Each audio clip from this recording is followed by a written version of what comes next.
요한복음 1장 17절에서 23절입니다. 17절에서 23절 다 같이 읽습니다. 율법은 모세로 말미암아 주어진 것이요 은혜와 진리는 예수 그리스도로 말미암아 온 것이라. 본래 하나님을 본 사람이 없으되 아버지 품속에 있는 독생하신 하나님이 나타내셨느니라. 유대인들이 예루살렘에서 제사장들과 레위인들을 요한에게 보내어 네가 누구냐 물을 때에 요한의 증언이 이러하니라. 요한이 드러내어 말하고 숨기지 아니하니 드러내어 하는 말이 나는 그리스도가 아니라 한데, 또 묻되 그러면 누구냐 내가 엘리야냐 이르되 나는 아니라. 또 묻되 내가 그 선지자냐 대답하되 아니라. 또 말하되 누구냐 우리를 보낸 이들에게 대답하게 하라. 너는 내게 대하여 무엇이라 하느냐. 이르되 나는 선지자 이사야의 말과 같이 주의 길을 곧게 하라고 광야에서 외치는 자의 소리로라 하니라. 아멘. 오늘은 겸손이란 무엇인가 하는 제목으로 말씀을 나누겠습니다. 이 침례 요한, 이 사람에 관해서 우리가 잘 모릅니다. 근데 굉장히 중요합니다. 이 침례 요한의 이 짧고 위대한 생애를 한마디로 요약한 구절이 31절입니다. 요한복음 1장 31절. 나도 그를 알지 못하였으나 내가 와서 물로 세례를 베푸는 것은 그를 이스라엘에 나타내려 함이라 하니라. 이 세례 요한도 예수님에 대해서 잘 몰랐습니다. 알 수가 없죠. 영원하신 하나님의 본체이시기 때문에 피조물이 창조주를 안다는 건 불가능합니다. 그러나 세례 요한이, 침례 요한이 알았던 것은 예수님이 오심을 준비하는 것이 자기 사명이고, 그리고 그가 오시면 자기 사명이 끝난다는 것입니다. 그래서 지금 내가 이렇게 요단강에서 물로 세례를 베푸는 것은 그를 이스라엘에 나타내려 함이라. 그래서 예수님을 맞이하고 예수님을 이스라엘에 소개하는 게 세례 요한의 사명입니다. 그래서 예수님이 오실 때까지 세례 요한은, 침례 요한은 회개의 말씀을 선포해요. 다른 메시지가 없어요. 이스라엘이 회개하도록 말씀을 선포합니다. 그리고 회개하는 자들에게 회개의 침례를 베푸는 것입니다. 그렇게 함으로 이스라엘 백성들이 그리스도를 이제 맞이할 수 있도록 이제 영적으로 준비를 시키는 것입니다. 예수님을 맞이하려면 무슨 다른 준비가 필요한 게 아니라 회개하는 심령을 갖고 있어야 하는 것입니다. 그래서 요한의 역할은 이 결혼식의 사회자 같은 것입니다. 결혼식에 가면 이제 요즘 뭐 다양하게 하지만 원래 사회자가 있지 않습니까? 그 신랑의 친구가 보통 합니다. 저도 많이 해봤어요. 근데 결혼식의 사회자가 이제 먼저 나오죠. 그리고 뭐라 그럽니까? 이제 식이 이제 시작될 때 되면 자, 하객 여러분, 잠시 조용해 주시기 바랍니다. 그리고 고개를 돌려 출입구 쪽을 바라보시기 바랍니다. 그리고 딱 몸을 돌려서 이제 출입구를 딱 봅니다, 사람들이. 그러면 저 입구에 너무나 잘생긴 청년이 하나 서 있지 않습니까? 오늘의 주인공 신랑 아무개를 소개하려고 합니다. 이제 신랑이 입장하겠습니다. 신랑 입장. 그러면 이제 신랑이 탁탁 걸어갖고 나오잖아요. 이렇게 해서 이제 주인공이 등단을 하면 이제 사회자가 할 중요한 일은 다 끝난 거죠. 그죠? 이제 사회자는 조용히 이제 사라지면 됩니다. 그게 바로 요한의 역할인 것입니다. 신랑이 입장할 때까지 모든 준비를 다 하고 그리고 하객들에게 신랑을 잘 소개한 뒤에 그리고 무대에서 조용히 내려오는 게 요한의 역할입니다. 요한은 회개의 침례를 베풀었습니다. 회개의 침례는 뭘까요? 여러분, 성경의 침례에 대해서 우리가 좀 이해할 필요가 있습니다. 우리가 교회에서 받는 침례하고 이 요한의 침례는 조금 다릅니다.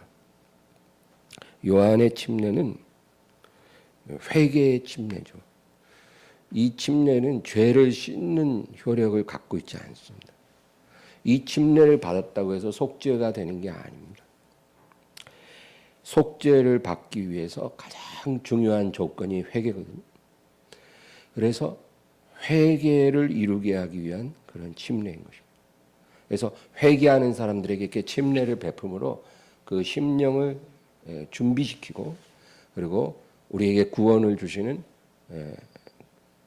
예수님을 영접할 수 있도록 하는 그런 침례인 것입니다. 그래서 예수님이 등장하기 이전에 이스라엘 백성들은 먼저 이 회개의 침례를 받아서 회개할 마음을 준비하고 그리고 이제 구원주이신 예수님을 믿는 순서로 가는 거죠. 그러나 예수님 이후에 믿는 자들은 순서가 바뀝니다. 그래서 예수님을 먼저 믿고 그렇죠. 그 다음에 이제 거듭났다는 그 확증으로 침례를 받는 것입니다. 그래서 그 의미가 다른 것입니다. 요한의 침례는 회개를 준비시키는 침례고 오늘날 교회에서 받는 침례는 이미 예수님 믿고 거듭난 사람이 그 침례를 행함으로 그것을 하나님과 사람 앞에서 인증하는 거예요. 내가 거듭났습니다. 인증하는 거예요. 그래서 그것이 구원의 조건은 아니지만 예수님을 믿고 구원받은 사람은 반드시 침례를 받아야 하는 것입니다. 침례를 안 받았다고 해서 구원 못 받는 건 아니지만 구원받은 사람은 침례를 받는 것입니다. 그래서 내가 이제 예수님 믿고 옛사람이 장사 지내고 새롭게 태어났습니다. 라는 것을 하나님과 사람 앞에서 증명하는 것입니다.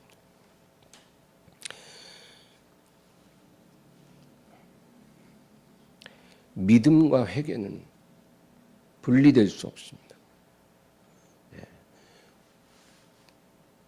믿음 없는 회개도 불가능하고 회개 없는 믿음도 있을 수 없습니다. 믿음과 회개는 동전의 양면입니다. 떨어질 수 없어요. 어느 게 먼저 오든지 둘은 같이 가는 겁니다. 예수님 이전의 백성들은 회개 먼저 하고 예수님을 믿는 것이고 예수님 이후의 백성들은 믿고 회개하는 것입니다. 그 순서가 다른 거지 둘을 분리할 수 없어요. 같이 가는 거예요. 믿음과 회개가 같이 있어야 구원받을 수 있는 것입니다. 그래서 오늘날 성도들은 대부분 다 예수님을 먼저 믿고 그 다음에 회개하는 거죠. 처음에 예수님 믿는 사람이 뭐 자기가 그렇게 뭐 아주 심각한 죄인이라는 걸 절실히 깨닫는 건 아닙니다. 그냥 구원받고 싶어서 예수님을 믿는 거죠. 다. 그렇죠? 그렇게 가볍게 시작합니다. 그러고 나서 이제 성령과 말씀으로 우리가 비춤을 받아 우리 죄를 깨닫고 그리고 이제 회개에 들어가는 것이죠. 그래서 회개만 하는 것이 아니라 그 회개의 열매까지 맺는 것이죠. 그게 바로 성화라는 것입니다. 그래서 예수님을 먼저 믿고 그 다음에 이제 회개가 시작되고 회개의 열매를 맺어가는 것. 그것이 이제 성도의 삶의 여정인 것입니다.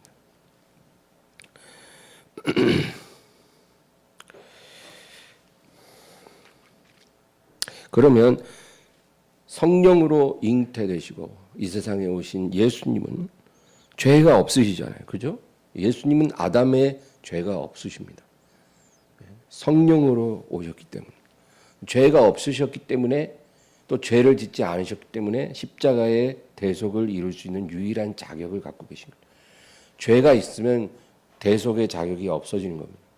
그러나 유일하게 우리와 똑같은 육신을 입고 계시지만 죄가 없으신 분이었기 때문에 십자가의 대속을 이루신 분이죠. 그럼 죄 없으신 예수님이 왜 요한의 침례를 받으셨을까요? 요한의 침례는 회개를 이루는 침례잖아요. 회개하는 자들이 받는 침례. 그러면 죄 없으신 예수님은 침례 받을 아무 이유가 없으셔요. 그런데 왜 예수님이 요한의 침례를 받으셨을까요? 마태복음 3장 13절에서 15절 읽겠습니다. 이때 예수께서 갈릴리로부터 요단강에 이르러 요한에게 세례를 받으려 하시니 요한이 말려 이르되 내가 당신에게서 세례를 받아야 할 터인데 당신이 내게로 오시나이까. 예수께서 대답하여 이르시되 이제 허락하라. 우리가 이와 같이 하여 모든 의를 이루는 것이 합당하니라 하시니 이에 요한이 허락하는지라. 아멘. 예수님이 이제 요한에게 나옵니다. 근데 요한은 성령의 사람이기 때문에 예수님이 요한 앞에 나올 때 이미 예수님이 누구신지 알았습니다. 그래서 내가 당신에게 침례를 받아야 마땅한데 어떻게 당신이 내게로 오시나이까. 요한의 말은 맞는 말입니다. 아무리 요한이 모태에서 성령의 충만을 받은 사람이라도 그는 아담의 후손입니다. 아담의 원죄를 갖고 있으니까 죄인이죠. 죄인된 요한이 죄 없으신 하나님의 아들에게 가서 침례를 받는 게 맞는 거죠. 그런데 예수님은 반대로 내가 이제 너에게 침례를 받으려 하노라. 이렇게 하여 모든 의를 이루는 것이 맞다는 것입니다.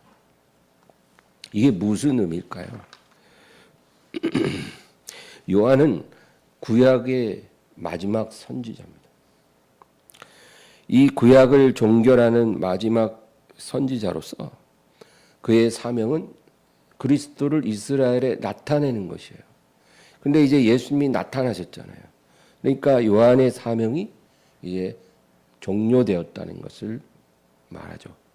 그래서 그것을 분명하게 하기 위해서 예수님이 요한의 침례를 받으신 것입니다.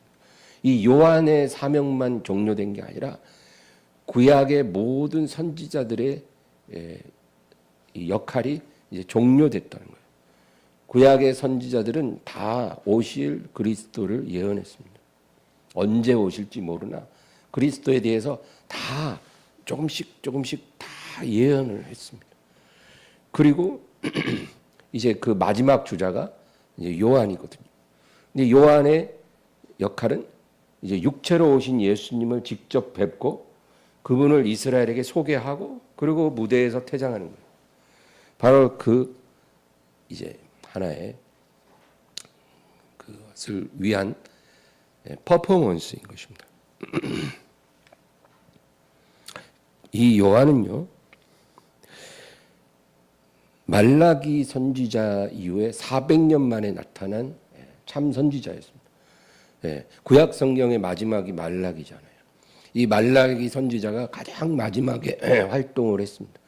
그리고 400년 동안 아무런 선지자의 나타남도 예언도 없다가 그리고 갑자기 나타난 게 요한입니다. 그러니까 이스라엘 백성들이 이 정말 400년 만에 등장한 선지자를 얼마나 반겼겠어요. 그래서 인기가 많았습니다. 누가복음 3장 15절 16절. 백성들이 바라고 기다림으로 모든 사람들이 요한을 혹 그리스도신가 심중에 생각하니 요한이 모든 사람에게 대답하여 이르되 나는 물로 너에게 세례를 베풀거니와 나보다 능력이 많으신 이가 오시나니 나는 그의 신발끈을 풀기도 감당하지 못하겠노라. 그는 성령과 불로 너희에게 세례를 베푸실 것이요. 그러니까 여기 보면 백성들이 바라고 기다린다 그러죠. 누굴 기다렸을까요?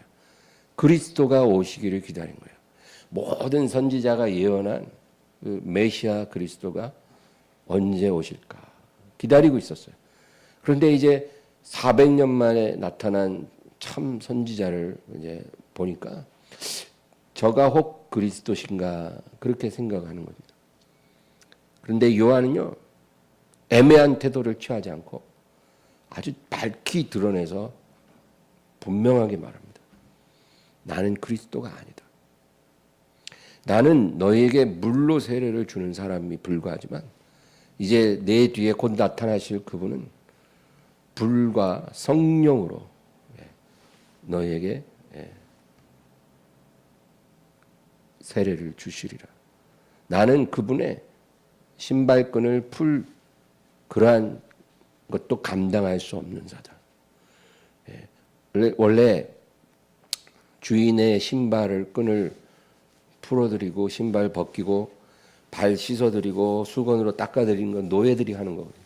그 노예들 중에도 이제 가장 비천한 노예가 그렇게 주인의 신발끈을 풀고 발을 씻어드립니다.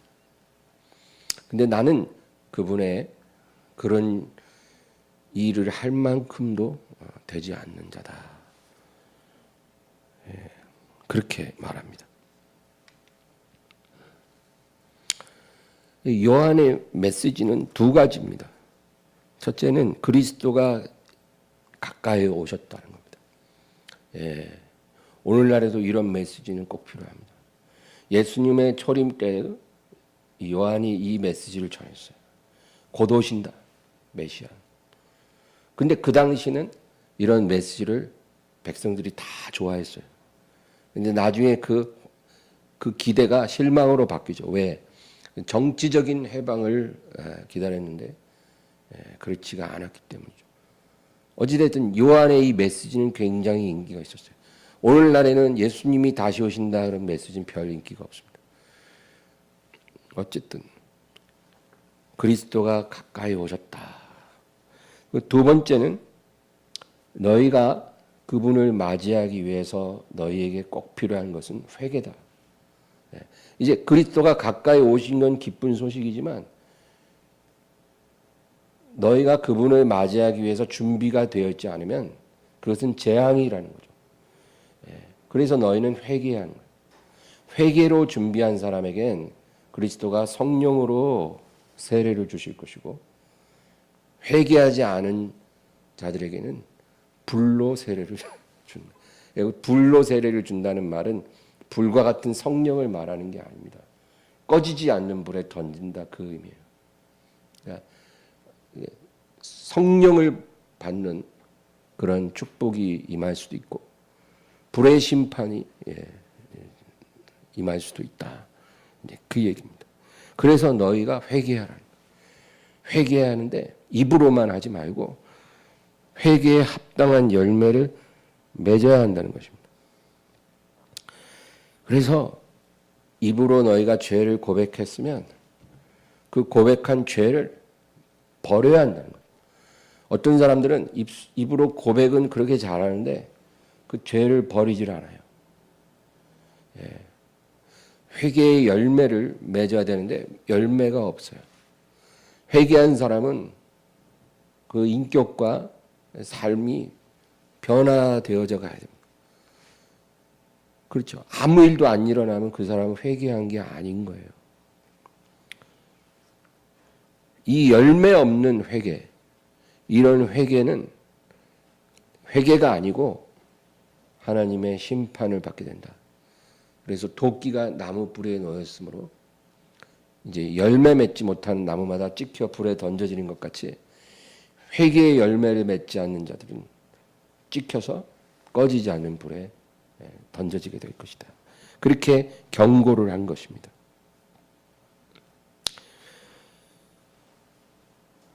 그래서 이렇게 회개의 메시지를 전하고 침례를 베푸는데 사람들이 와서 묻습니다. 너는 누구냐? 넌 누구길래 이렇게 이상한 일을 하고 있냐? 그렇게 물어봐요. 회개하는 사람들은 그런 거 안 물는데 회개도 안 하는 바리새인들이 꼭 와갖고 그런 걸 자꾸 물어보는 거예요. 그러니까 나는 그리스도가 아니다.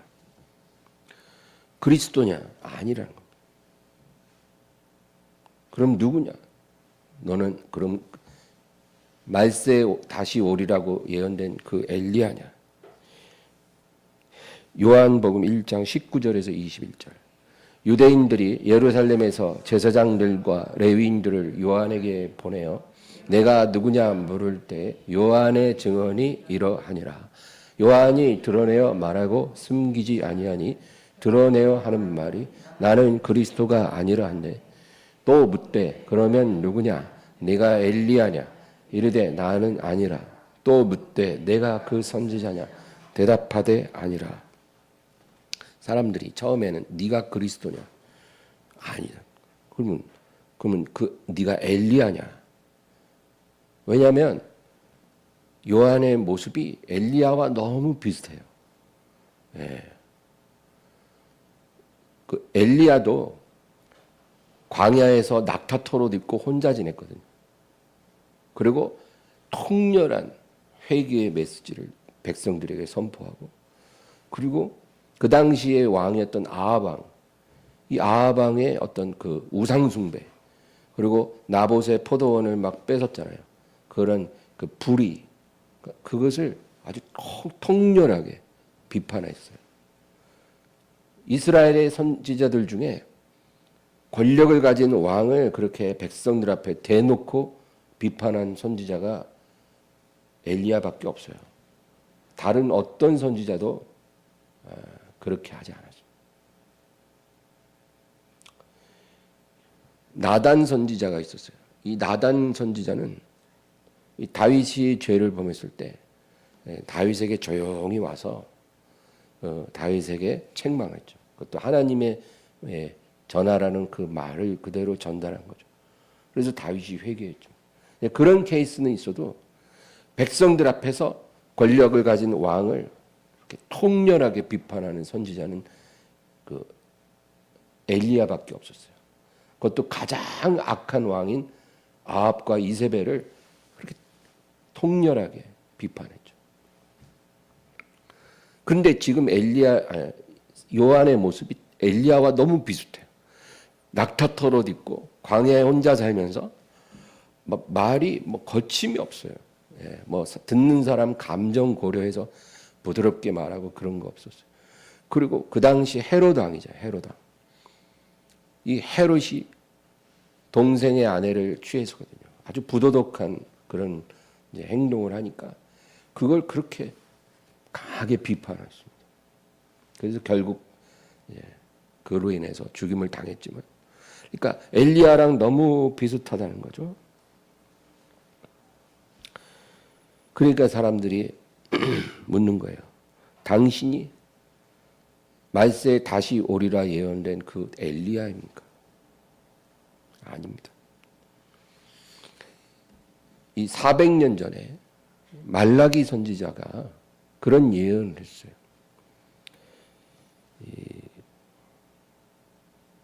엘리야가 다시 오리라. 여러분, 엘리야가 어떻게 사라졌어요? 엘리야는 죽지 않았거든요. 엘리야는 휴거된 사람이에요. 에녹과 엘리야 두 사람만 휴거된 사람이에요. 이 엘리야는 회오리 바람 가운데 불말과 불병거가 와서 데려갔다고 했어요. 그러니까 죽음을 경험하지 않고 하나님께서 데려간 사람. 그러니까 지금도 천국에서 육신을 입고 있는 존재예요. 그런데 그 엘리야가 마지막 날에 다시 와서 이스라엘 백성을 돌이킬 것이라고 말라기가 400년 전에 예언을 합니다. 말라기 4장 5절에서 6절. 보라, 여호와의 크고 두려운 날이 이르기 전에 내가 선지자 엘리야를 너에게 보내리니 그가 아버지의 마음을 자녀에게로 돌이키게 하고 자녀들의 마음을 그들의 아버지에게로 돌이키게 하리라. 돌이키지 아니하면 두렵건대 내가 와서 저주로 그 땅을 칠까 하노라 하시니라. 근데 이 말라기 선지자의 예언은 요한에 관한 예언이 아닙니다. 예, 다시 올 그 말세 엘리야는 요한을 가리키는 게 아니라 요한계시록 11장에 보면 두 증인이라고 나와요. 두 증인. 예, 마지막 종말의 날에 이제 후 3년 반 그 엄청난 대환란 때에 두 증인이 나타나서 예루살렘에서 예언을 합니다. 근데 이 두 증인이 얼마나 강력한지 막 비가 내리지 마라 그러면 비가 안 내려요. 꼭 엘리야랑 똑같아요. 예. 그리고 하늘에서 막 불이 내리고 막 재앙이 내려서 그 선지자들을 대적하는 사람들을 다 그렇게 진멸합니다. 어마어마한 권능을 가진 두 증인이 나타나는데 그 중에 하나가 다시 온 엘리야입니다.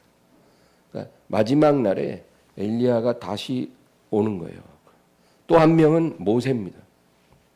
왜냐하면 여러분 모세가요 느보산 정상에서 죽었잖아요. 마지막으로 젖과 꿀이 흐르는 땅을 보고 거기서 숨을 거둬요. 120살에. 그런데 성경에 보면 모세의 무덤을 아는 자가 없다. 그렇게 말해요. 다시 말해서 모세의 시신을 찾지 못했다는 거예요. 근데 유다서에 보면 유다서 9절에 보면 미가엘 천사장이 사탄과 모세의 시체를 두고 다퉜다 그래요. 모세가 느보산에서 죽었는데 그 시체를 미가엘 천사장은 지키려고 하고 사탄은 그것을 해치려고 하는 거예요. 빼앗으려고 합니다. 한 사람의 시체를 두고 그런 일이 일어났다는 희한한 사건이 있어요. 왜 그랬을까요? 하나님이 모세를 부활시키기 위해서 그 시체를 지키게 합니다. 얼마 만에 부활했는지 몰라도 모세는 아마도 부활했을 거예요. 부활해서 하나님이 천국으로 데려가신 거예요. 그러니까 이 말은 뭐냐면 구약의 가장 위대한 두 선지자 모세와 엘리야가 모세는 부활을 해서 육체로 천국에 있고 엘리야는 휴거돼서 육체로 천국에 있다는 거죠. 지금. 그럼 그 두 사람이 마지막 대환란 때 예루살렘에 나타나서 3년 반 동안 예언을 한다는 겁니다. 그러니까 이 말라기가 예언한 엘리야는 바로 그 엘리야입니다. 근데 사람들이 침례 요한의 비주얼이 너무 엘리야와 비슷하니까 네가 오리란 그 엘리야냐 그렇게 물어보는 거예요. 근데 요한은 뭐라 그래요? 나는 그 말라기가 예언한 엘리야가 아니다. 요한복음 1장 21절 또 묻되 그러면 누구냐? 내가 엘리야냐? 이르되 나는 아니라. 또 묻되 내가 그 선지자냐? 대답하되 아니라. 이제 엘리야가 아니라니까 마지막으로 뭐라 그래요? 네가 그 선지자냐? 아니라는 겁니다. 이 선지자는 누구를 말할까요? 신명기 18장에 보면 모세의 예언이 나옵니다. 모세가 예언을 해요. 거기에 한 특별한 선지자에 대해서 예언합니다. 신명기 18장 15절. 내 하나님 여호와께서 너희 가운데 내 형제 중에서 너를 위하여 나와 같은 선지자 하나를 일으키시리니 너희는 그의 말을 들을지니라. 그러니까 지금 모세가 얼마나 위대합니까? 하나님이 모세를 사용하시잖아요. 시내산 앞에 이스라엘이 다 진을 치고 있는데 처음에는 하나님이 모세를 통해서 말씀하지 않고 직접 말했다는 거예요. 막 천둥, 막 벼락이 치고, 막 산에서 막 화산 폭발하고 땅이 흔들리고 막 지진이 일어나고 그리고 막 천둥, 벼락이 막 치고 하나님이 막 음성으로 말씀하시고. 그러니까 백성들이 너무 무서워서 모세에게 말합니다. 하나님이 직접 말하지 말고 당신을 통해서 말씀하게 하소서. 우리는 직접 듣는 것을 감당할 수 없습니다. 그러니까 하나님이 이제 모세에게 말씀하시면 모세가 전달하는 거예요. 그런데 모세가 뭐라고 예언하냐면 훗날에 언젠가 훗날에 하나님께서 너희 가운데 나와 같은 선지자 하나를 일으키셔서 나와 같이 이렇게 하나님의 말을 대언하게 하시리라. 그때 너희는 그의 말을 들을지니라. 그렇게 말씀하신 거예요. 그래서 이스라엘 백성들은 모세에 필적하는 하나님의 말씀을 대언할 그 선지자는 누굴까? 그 선지자는 언제 나타날 것인가? 그런 의문을 항상 갖고 있는 거예요. 그러니까 요한이 낙타 토롯을 입고 예언하니까 네가 그리스도냐? 아니냐? 그러면 네가 그 말세의 엘리야냐? 아니다. 그러면 모세가 말한 그 선지자냐? 그도 아니라.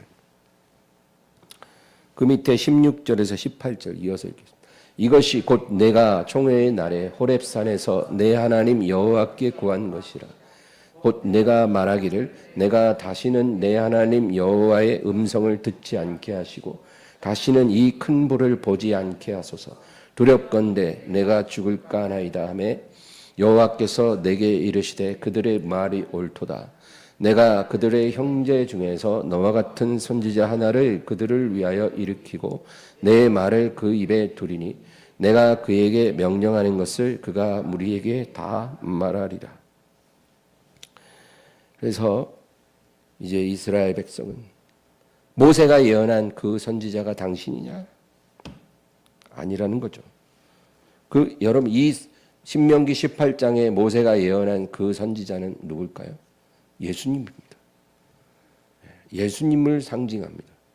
그거를 사도행전 3장에 이제 초대교회 베드로가 설교를 할 때 그 베드로를 통해서 성경이 우리에게 말해줍니다. 사도행전 3장 20절에서 23절.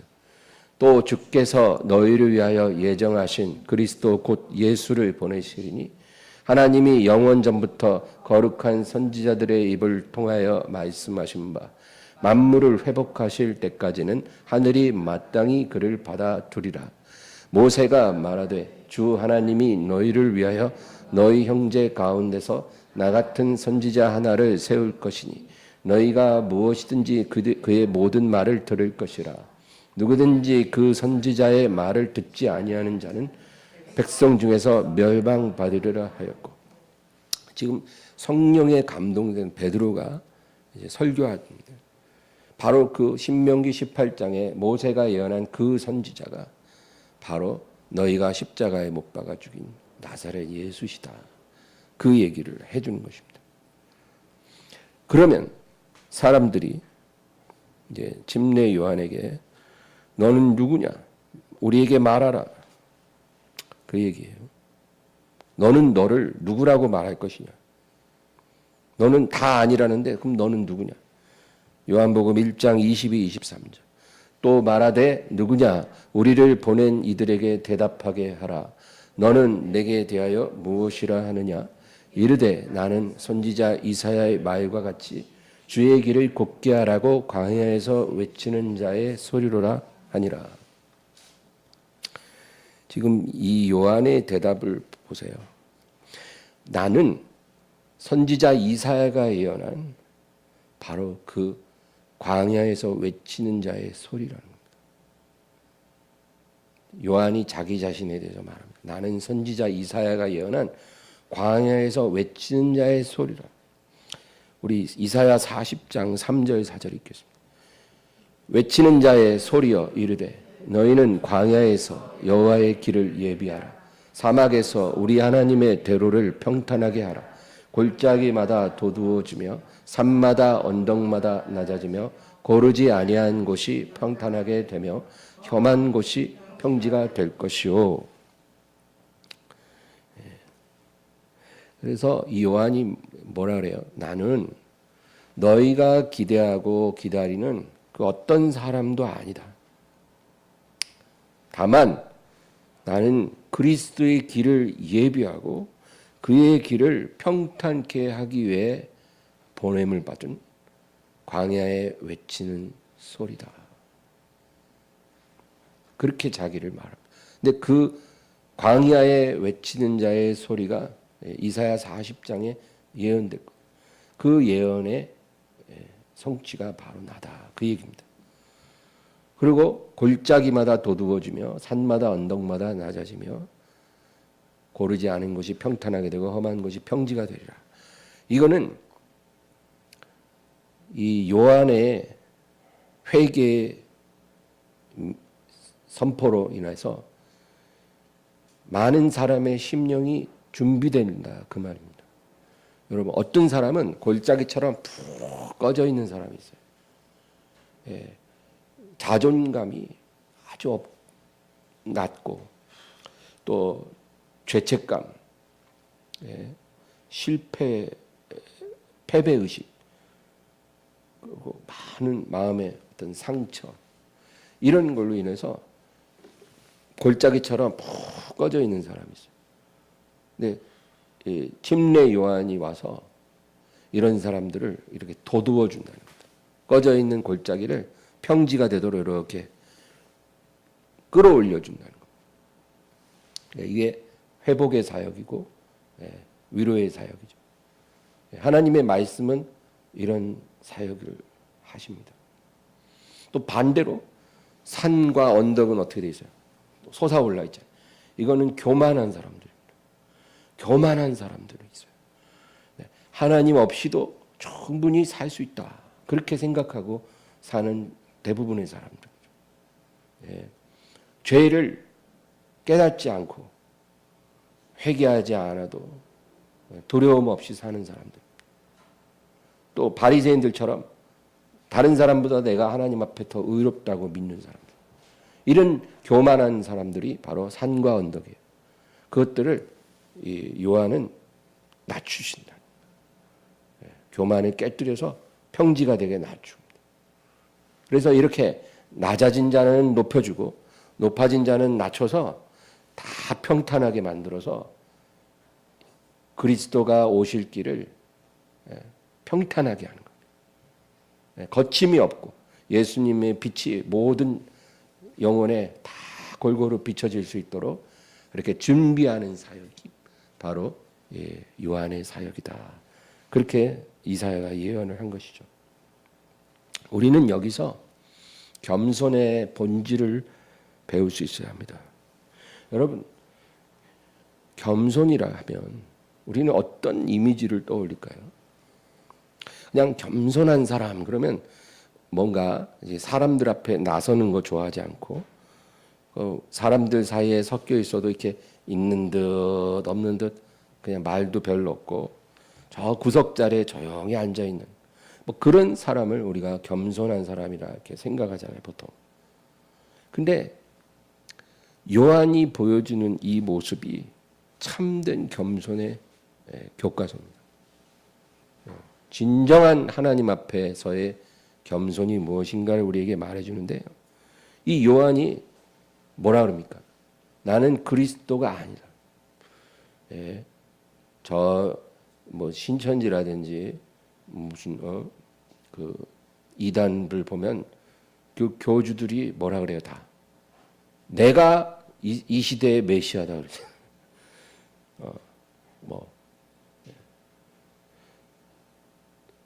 예수는 나의 형님인데 형님은 이제 할 일 다 하셨고 지금은 동생인 내가 이제 왔다. 나를 믿지 않으면 구원 못 받아. 이런 소리 합니다.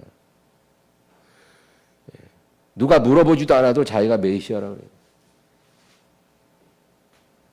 근데 요한은 그렇지 않았습니다.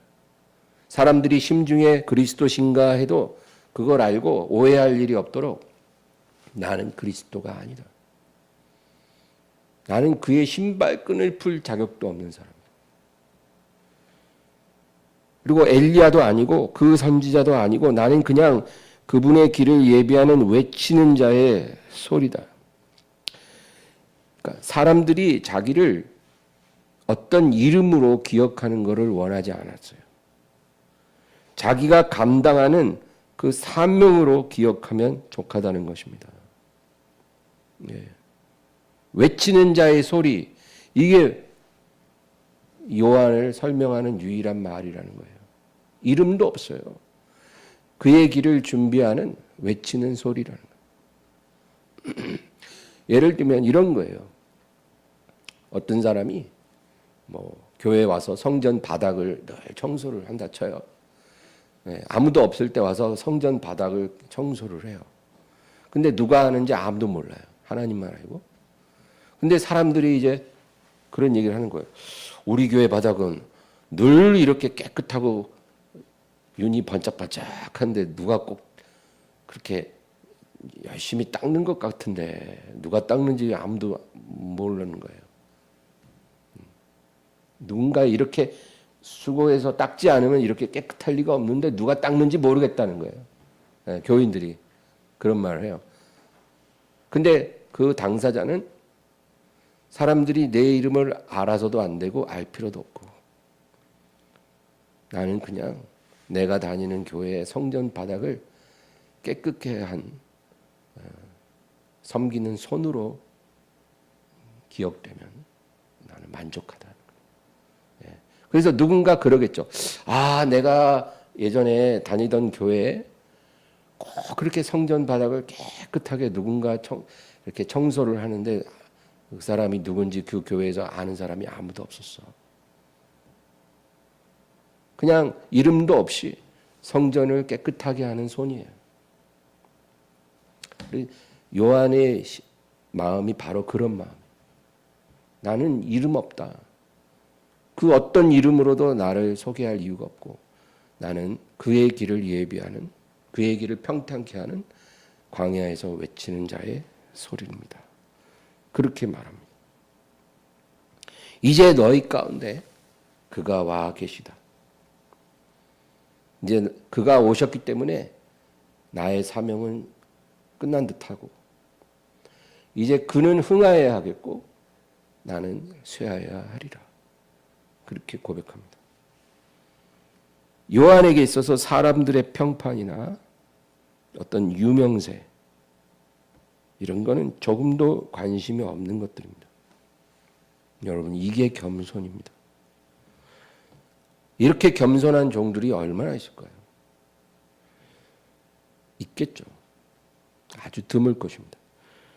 하나님의 사역을 한다고 하면서 그냥 자기를 드러내고 자기 이름을 알리고 싶은 사람들이 대부분이에요. 그런 사람들에게 겸손은 머물 수가 없는 거죠.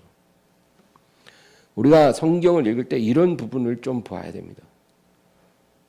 왜 요한이 하나님 앞에서 주 앞에서 큰 자였는지, 주 앞에서 큰 자라 그랬거든요. 예, 천사 가브리엘이 그 아버지 사가랴에게 와서 수태고지할 때 이는 그가 주 앞에서 큰 자가 될 것이다. 근데 예수님이 뭐라 그랬어요? 너희 중에 큰 자는 너희를 가장 낮은 자, 섬기는 자가 되리라. 그게 진리거든요. 그러니까 이 요한은 그렇게 겸손했거든요. 그래서 주 앞에서 큰 자가 된 거예요. 자기를 이름으로도 사람들이 알기를 원치 않았어요. 나는 그저 그분이 오실 때까지 그분의 길을 예비하는 외치는 소리일 뿐이고 이제 그분이 오셨기 때문에 그분은 흥하여야 하고 나는 쇠하여야만 합니다. 여러분, 이 겸손을 우리도 가져야만 합니다. 큰 자가 되길 원하면 이 겸손이 필요하다는 거예요. 요한은 자랑할 게 많은 사람이에요. 대단한 사람입니다. 예. 바울도 내가 인간적으로 말하면 자랑할 게 많다고 그랬잖아요. 나는 로마 시민권자요, 바리새인 중에 바리새인이요, 가말리알 문화에서 공부를 한 사람이요. 나 뭐 자랑할 게 많지만 나는 이게 다 배설물과 같은 것이고 그리스도만 자랑하리라. 그렇게 말했잖아요. 예, 그게 진짜 겸손이고 영성이죠. 요한도 자랑할 게 많은 사람입니다. 여러분, 지난 주일 주보에 제가 칼럼으로도 말했지만 성경에 천사가 와서 수태고지를 하고 그리고 태어나기도 전에 천사가 그 아기의 이름까지 지어주고 간 사람은 예수님하고 요한밖에 없어요. 이건 엄청난 겁니다. 분명히 사가랴와 엘리사벳이 부모잖아요. 그러면 아버지가 이름을 지어줘야 되는데 아버지가 이름을 못 지었어요. 왜? 천사 가브리엘이 와서 태어나기도 전에 이름을 이렇게 하라고 정해주고 갔거든요. 엄청난 사람이에요. 그리고 그는 모태에서부터 성령으로 충만하리라 했거든요. 세상에 모태에서 성령으로 충만한 사람이 어디 있습니까? 예? 다윗도 사무엘이 기름 부어주는 다음 날부터 성령에 크게 감동됐다 그랬거든요. 모태에서 성령으로 충만한 사람은 요한밖에 없어요. 인류 역사상. 누가복음 1장 15절에서 17절. 이는 그가 주 앞에 큰 자가 되며 포도주나 독한 술을 마시지 아니하며 모태로부터 성령의 충만함을 받아 이스라엘 자손을 주 곧 그들의 하나님께로 많이 돌아오게 하겠습니다. 그가 또 엘리야의 심령과 능력으로 주 앞에 먼저 와서 아버지의 마음을 자식에게 거스르는 자를 의인의 슬기에 돌아오게 하고 주를 위하여 세운 백성을 준비하리라. 모태에서부터 성령의 충만을 받은 아담 이후의 유일한 사람이 바로 요한입니다. 여기 보면 엘리야의 심령과 능력으로 주 앞에 먼저 와서라고 하잖아요. 이거는 그가 엘리야라는 말이 아닙니다. 엘리야는 아니에요, 절대. 다만 엘리야의 심령과 능력으로 예수님의 초림 직전에 그는 쓰임을 받게 될 것이다. 그 얘기입니다.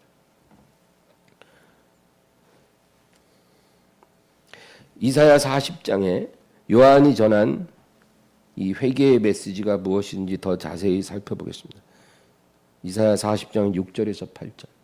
말하는 자의 소리여 이르되 외치라. 대답하되 내가 무엇이라 외치리까 하니 이르되 모든 육체는 풀이요 그의 모든 아름다움은 들의 꽃과 같으니 풀은 마르고 꽃이 시들면 여호와의 기운이 그 위에 불미라. 이 백성은 실로 풀이로다. 풀은 마르고 꽃은 시드나 우리 하나님의 말씀은 영원히 서리라 하라. 이사야 40장은 이 요한에 대해서 예언한 말씀이 있습니다. 근데 너는 외치는 자의 소리여 너는 외치라. 그러니까 내가 무엇이라고 외치리까? 그러니까 하나님이 이 요한에게 메시지를 주십니다. 외칠 메시지를 주셨는데 뭐라고 주시냐면 모든 육체는 풀이요. 인생의 모든 아름다움은 들의 꽃과 같으니 여호와의 기운이 그 위에 불므로 그것이 다 시들이라. 그러나 우리 하나님의 말씀은 영원하리라 하라. 그게 요한에게 선포하라고 주신 메시지예요. 이 세상에 속한 모든 것들은 다 시들어 버릴 것이다. 풀과 같고 꽃과 같이 시들어 버릴 것이다. 여호와의 기운에 의해서 시들어 버리겠지만 하나님의 말씀만이 영원하리라고 선포하라는 것입니다. 하나님의 말씀만 영원하다. 그러니까 요한은 이스라엘 백성에게 회개를 선포할 때 하나님의 말씀으로 돌아오라 그거를 전한 거예요. 그냥 너 죄졌지 회개해 이게 아니라 하나님 말씀으로 다시 돌아오라는 거예요. 너희가 하나님의 말씀을 버리고 떠나갔으니 하나님의 말씀으로 다시 돌아오는 거다. 그게 진정한 회개라는 것입니다. 너희가 그렇게 하면 그 영원한 하나님의 말씀으로 너희가 다시 돌아오면 너희는 말씀이 육신이 되신 하나님을 만나게 될 것이다. 그 얘기예요. 그래서 요한이 하나님의 말씀으로 돌아오라 회개하라 이렇게 선포해서 사람들이 와서 요단강에서 침례를 받았잖아요. 그리고 나서 누굴 봤어요? 요한은 퇴장하고 말씀이 육신이 되신 하나님을 사람들이 본 거예요. 그게 이사야 40장의 성취입니다.